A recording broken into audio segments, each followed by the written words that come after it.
Okay, we got one less machining process here we got to do to finish up this screw and guide plate deal. Um, the factory head has a slot in it that actually is a guide for the push rods. So we're going to go in and cut those hole, make those slots round.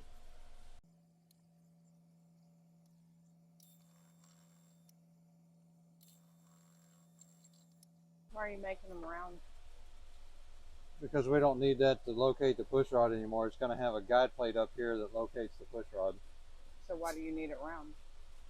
Because you can't have two things trying to locate the push rod. It'll put them in a bind.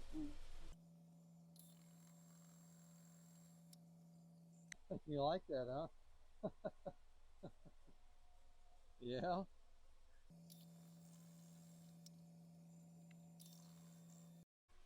You want to finish that?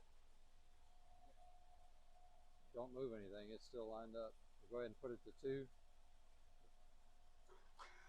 Just go slow. You'll feel it start to cut. You kind of go slow or it'll grab it. Once it starts cutting, you can probably put a little more pressure on it. Once it goes through, it'll start cutting. Yep, that's good. Then you got to go to the next one.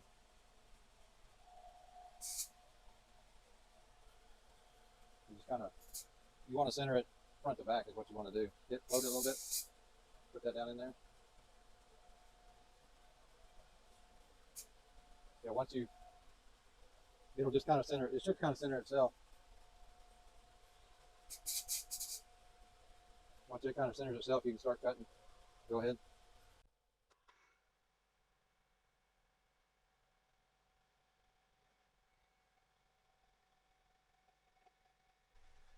Okay, that's it. You can turn it off.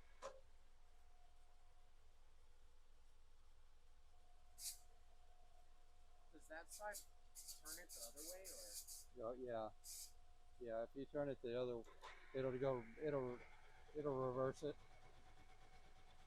It'll turn counterclockwise.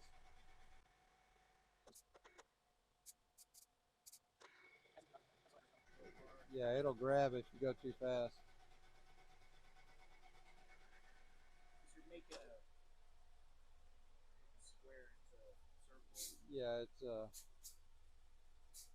What's that pedal down there for? it's a air float. It Okay.